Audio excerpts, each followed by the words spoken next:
సామాజిక బాధ్యత మీరు తీసుకున్నారు. బోయపాటి శ్రీని గారిలో చాలా మంది ఉంటుంది.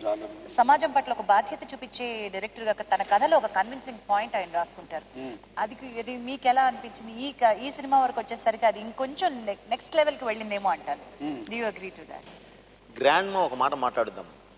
ఇతను బాలయ్య బాబు క్యారెక్టరైజేషన్ మొత్తం చూపించేసిన తర్వాత బాలయ్య ఇంటికి రాగానే సింహాకి దీనికి ఉన్న ఒక వేరియేషన్ చెప్తున్నా చూడండి. సింహాకి బయట మాత్రమే శత్రువు ఉంటాడు. ఈయన చాలా రాయల్గా హాస్పిటల్కి వెళ్ళి ఇంటికి వస్తే ఇంట్లో కూడా షెల్టర్ ఉంటుంది. ఇంట్లో వాళ్ళందరూ సేఫ్గా ఫెన్సింగ్ వేసి కూర్చొని ఉంటారు. ఈయనక అండగా భార్య అండగా మాట్లాడేది అందరూ. కానీ ఇందులో బయట శత్రువు కన్నా ఇంట్లో థ్రెట్ ఎక్కువ. అవును, ఇంట్లోనే అందరూ భయంకరమైన థ్రెట్. అంటే ఇంట్లో బిడ్డ పుట్టిన పిలవరు, తమ్ముడు వచ్చి అన్న అనడానికి లేదు, ఎవరూ మాట్లాడడానికి లేదు. 100 మంది శత్రువులు వచ్చినా సరే ఇబ్బంది లేదు. కానీ ఇది చాలా ఎక్కువ అండి, అంతకన్నా పవర్ ఇది. సో ఆ దీనిలో ఒక మాట చెప్పుద్దు గ్రాండ్ మా, అరే ఎంతమంది చచ్చిపోయినా కూడా నువ్వు మారలేదు, ఫైనల్గా చెప్తున్నాను అంటే ఇంటికి నువ్వు పెద్ద కొడుకుగా ఉంటావా, జనానికి పెద్ద మనిషి అవుతావు అంటే జనమే కావాలని వెళ్ళిపోయావు అన్నాడు. అయిపోయిందండి, ఇదే సామాజిక. అంతే, ఇక్కడే మొత్తం రెక్టిఫై చేసామండి. ఓవరాల్ గా మీ అందరి ఎక్స్పీరియన్సెస్ ఎలా ఉన్నాయి? నువ్వు ఇంతవరకు మాట్లాడలేదు, నువ్వు మాట్లాడతావు, మైక్ తీసుకో. స్వాతి, నాకు ఫస్ట్ ఈ మూవీలో చెప్పాల్సింది ఒకటి ఉంది. క్లైమాక్స్ అంటే ఫస్ట్ హాఫ్ ఉంది కదా, దాని ముందు లైన్ రోరింగ్ ఉంటుంది. ఆ టైంలో నాకు while I'm watching the movie నాకు సంథింగ్ ఎగ్జైటింగ్. నాకు మన పక్కన కూర్చున్న వాళ్ళు నేనెవరో తెలియదు యాక్చువల్లీ, వాళ్ళెవరికి అలోన్గా వెళ్ళాను. ఏమనుకుంటారు, ఫస్ట్ డే ఫస్ట్ షో జీవికేలో వెళ్ళాను. దేర్ క్రయింగ్, ఫ్యామిలీకి అయిపోతుంది ఏందో అని దేర్ క్రయింగ్. బాలయ్య గారు అలా సెకండ్ బాలయ్య గారు అలా రాగానే వచ్చారు వచ్చారని ఆయన ఫ్యాన్స్ అంతా అరుస్తున్నారు. బట్ బై లైన్ కమ్ నాకు మాత్రం ఎగ్జైటింగ్, సూపర్ ఉంది. I've seen 2 times sir. One day next show web tickets కొనేసి అలోన్ గానే వెళ్ళాను. డైలాగ్ అంది డైలాగులో ఉన్న కిక్ కాదండి, అక్కడ ఎమోషన్ లో ఉన్న కిక్ అండి.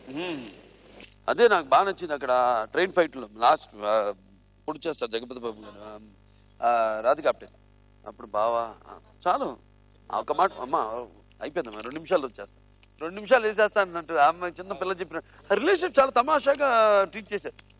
అంటే నిజంగా ప్రేమికుల, లేకపోతే ఒక టీచర్ ఒక విద్యార్థినియా, లేకపోతే ఒక ఏజ్ డిఫరెన్స్ ఎక్కువ ఇద్దరి మధ్యలో యాస్టేజ్గా మన, బట్ ఒక వన్ లవ్, ఒక పవిత్రమైన ప్రేమ.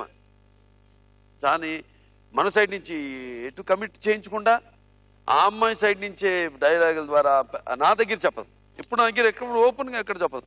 చెప్పేదా పెద్ద ఆవిడ దగ్గర చెప్తుంది, ఒకసారి అంతే, నేను అతన్నే చేసుకుంటాను, నా దగ్గర ఒక్కసారి కూడా అంతే నన్ను చేసుకుంటాను. యూత్ ఇంత ఇష్టపడుతున్నారంటే ఇట్స్ నాట్ జస్ట్ పాటలు ఫైట్లు కాదండి, ఏదో కనెక్ట్ ఉంది. చిన్న విషయం చెప్పనండి, యాక్చువల్లీ సినిమా తర్వాత చేస్తుంది ఇదండి. ఇందులో బాలయ్య లుక్ ఏంటో తెలుసా, హెయిర్ స్టైల్ దగ్గర నుంచి, ఇయర్కి పెట్టే స్టడ్ దగ్గర నుంచి, టాటూ దగ్గర నుంచి మొత్తం అంతా English look, totally English look అండి అది. అంటే ఆక్స్ఫర్డ్ రిటర్న్, తను ఫస్టే అది డైలాగ్ చెప్పి మరి పంపించేస్తాను టైటిల్స్లోనే. ఆక్స్ఫర్డ్ రిటర్న్ అంటే లండన్ ఈ ఇంగ్లీష్ లుక్.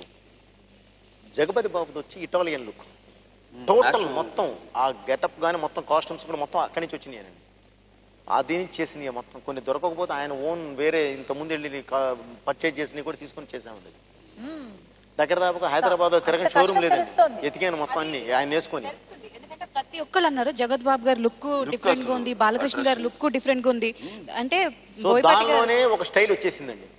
ఇంట్రొడక్షన్ క్యారెక్టర్ లాస్ట్కి వచ్చేసా, డైలాగ్ దగ్గరికి వచ్చేసాం, దగ్గరికి ఆల్మోస్ట్ డైలాగ్ దగ్గర జయప్రకాష్ రెడ్డి గారి డైలాగ్ దగ్గరికి వచ్చి అలా కూర్చొని అలా చూశాను.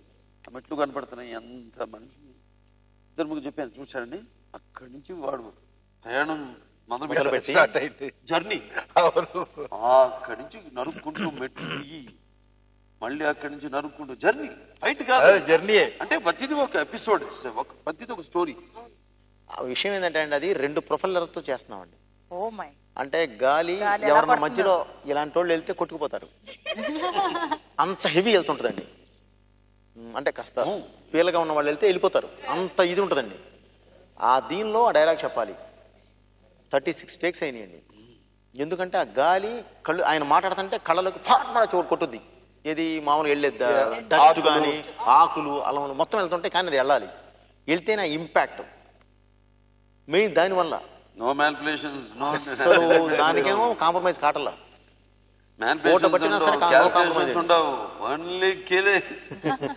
బాలయ్య గారు అసలు ఈ బైక్ ఒకటి డిజైన్ చేయించుకోవాలని, దానిపై ఎన్బికే ఉండాలని, అది లెజెండ్ కి వాడాలని ఈ ఆలోచన ఎక్కడి నుంచి వచ్చింది? Was it Boyapati Srinivas or yours?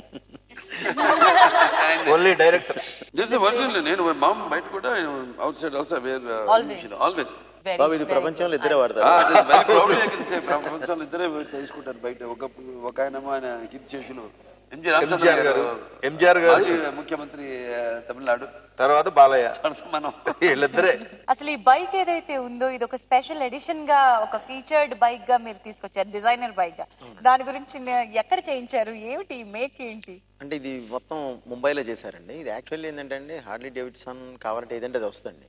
మనకు కావాల్సిన విధంగా బాలయ్య బాబు కూర్చుంటే ఆయన బాడీ లాంగ్వేజ్ కి పర్ఫెక్ట్ గా ఉండేలా ఒక బైక్ కావాలి. సో అందుకని దీన్ని పర్ఫెక్ట్ గా ఆయన కూర్చుంటే ఎలా ఉంటది, ఆయన మెజర్మెంట్ ఏంటి, దేని మీద కూర్చుంటే ఎలా ఉంటది, ఏంటి వాట్ ఈస్ వాట్ అనేది క్లియర్ గా అనుకొని అప్పుడు ఒక ఎన్ఫీల్డ్ తీసుకొని నా ప్రొడ్యూసర్స్ కూర్చోబెట్టి మెయిన్ వాళ్ళని అప్రిషియేట్ చేయాలండి. ఇది 1.5 lakhs పెట్టుకొని ఇంకొక 5 lakhs పెట్టి చేయించామండి. At the same time Safari also అండి. అది కూడా ఆ లుక్ ఓల్డ్ సఫారీలో వస్తుంది. ఓల్డ్ సఫారీ తీసుకొని ఇంజిన్ మొత్తం కొత్తది వేయించి మీరు అలా చూస్తే దాని ఆ సఫారీలోనే మీకు లైన్ కనిపిస్తుంది. దాని ముందు ఉన్నది కాదు, అసలు దాన్ని చూస్తేనే మీకు లైన్ కనిపిస్తుంది. ఒకే ఒక క్వశ్చన్ నేను అడుగుతానండి మిమ్మల్ని. మీరు బాలయ్య గారిని అభిమానిస్తారా, ప్రేమిస్తారా?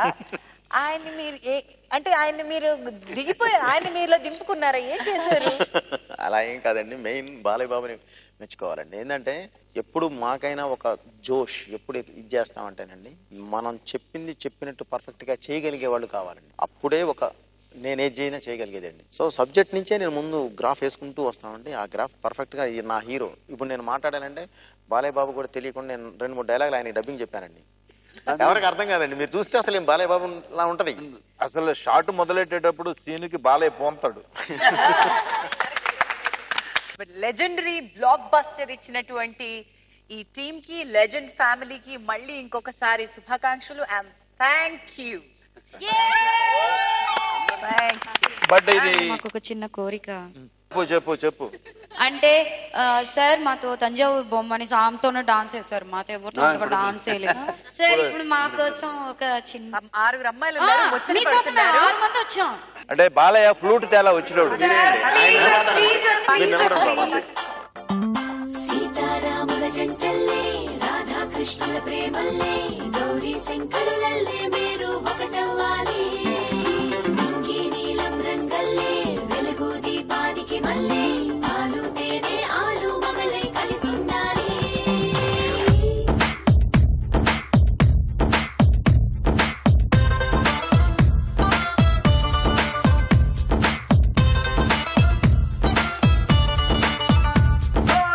పట్టు చీర బాగుందే, కట్టుబొట్టు బాగుందే, చుట్టూ ముట్టే తెలుగంధంలో ఐస్కాంతం లాగిందే.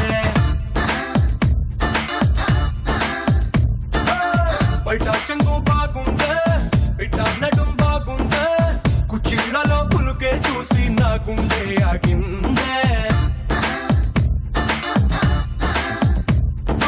నీకోసంగా పుట్టిన అందం నీది కావాలి, నీ చూపులతో ఎదిగిన చందం నీకే ఇవ్వాలి. కింద అంటూ నువ్విస్తుంటే ఇంకే కావాలి, నీ ఇంగువ సొగసుల గుమగుమ చూసి బచ్చానూరి. తంజావూరు బొమ్మల్లే పన ముద్దొస్తున్నావే, మనసే మడతేసే మాయాజాలం చేసావే. అత్త పూలు అత్తరు నాపై చల్లేస్తున్నావే, వయసే విరబోసే మనగానై ముంచేసావే.